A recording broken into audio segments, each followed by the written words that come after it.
When I was in wrestling, the only guy in wrestling that I never thought about fighting was Andre.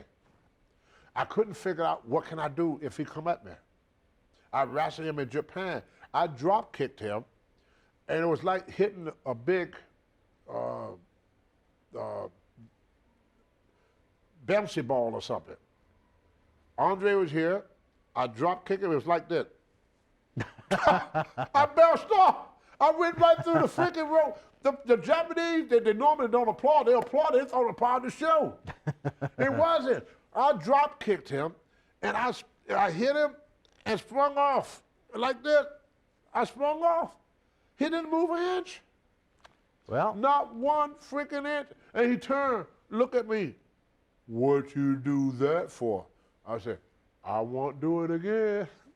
You better not. I like you. Pick me up like this, put me in the corner, and hit me in the stomach with his butt, and I felt all my food coming up. I threw up all over myself. Hit me right in the freaking stomach. All that sushi and rice and Korean barbecue just came right up out of my mouth there. So, was Andre stiff to work with, Tony? if he liked you, it's hard to say if he was stiff, because he was so big and so strong. Even when he wrestled you, you felt like he was stiff, because you couldn't move him. Right. You couldn't move his arm. One day he was sitting in the dressing room, and we would see who had the biggest arm.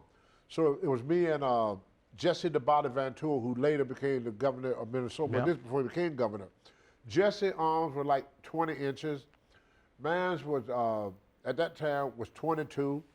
And Andre was arms were 24 inches around. Wow. Not muscle, though.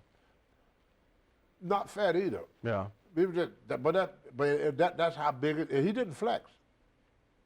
That was a standing position. That's where Hogan got the 24-inch guns for. It was Andre that had a 20. But when you look at him, it don't look 24 inches. Right.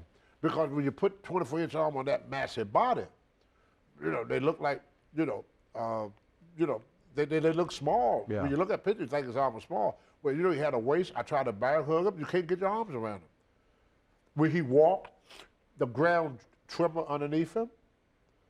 What can you do with that guy? I remember this guy down the beach one day, Blackjack Mulligan. Barry Windham could probably take the stroke. I'm sure his dad told him. But Mulligan and Dick Murdoch and a bunch of big guys tried to throw Andre down. Andre just swallowed him off like it was flies. I seen Andre turn over a car. I seen him backhand a guy right here in Boston, in Chinatown, y'all call it. Because all the restaurants stay open until 2 o'clock in the morning. Yeah. So we used to, after the match, we used to go down there to get our beer and to get our Chinese food. And the guy kept messing with Andre. Andre just swatted him just like this. Knocked him out. So what can you do with that guy? Not much.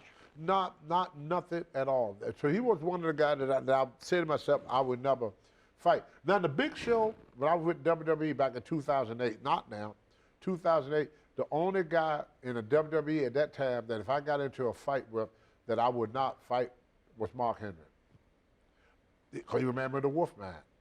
Big, strong, and quick. Mark Henry was quick to you. Very quick. Really? Very fast. That man is very quick. Here's a guy at 400 pounds slam dunk a basketball. Very true. Very true. Yeah. And I saw him run. I seen him doing things. He was in the ring. He don't, because Mark, when he wrestled, what his biggest problem was getting over with the people was Mark had to hold back. He was so strong. I talked to the Big Show one time. He said Mark could be a great wrestler if he could let loose. Mark was afraid of hurting people. He don't know his strength. He's just one of these guys that is stronger than what he looks. The first day I took him to the gym, he never bench pressed a day in his life. Never did bench pressing.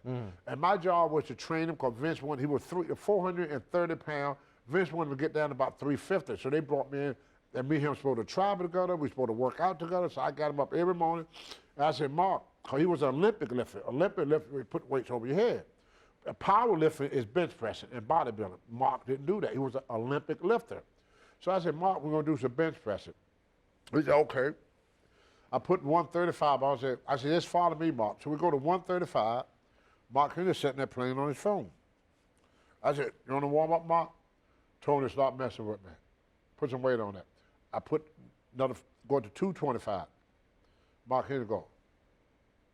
I go to 315. Mark, Tony, I'm leaving if you don't put some weight on that. I put 405 pounds on that. Mark said, well, that's good to start with. Can you imagine? Can you imagine? It's a strong man. That's the power he got. We was on the bus over in Germany one time. He hate when I do this. He told you that, right? He's very humble guy. He hate when people brag on him. You remember? I remember the story, yeah. He said, I don't want to talk about me. He kept saying that. Yeah. He's very humble with this stuff. But anyway, that's why he didn't get over. He's a good guy. Yeah. You see what I'm saying? People can see that goodness in him. He never showed, what they want to see, a mean, nasty, big, and John Laurinaitis told me that's what they wanted him to do. But it's not in him. You met him. Oh, yeah. He's nice. No, nice guy. That's why he never got over as big as he should have got over.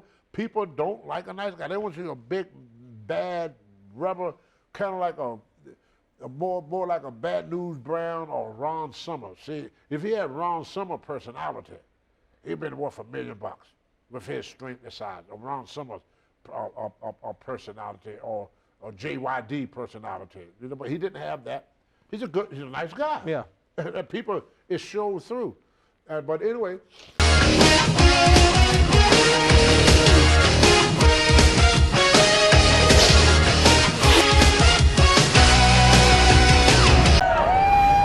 This is Mick Foley. This is Harley Race. This is Shelton Benjamin. This is Mr. Wonderful Paul Orndorff. This is the Monster Abyss. And this is Daniel Bryan. This is JBL, and you're watching the MWF. Be there live.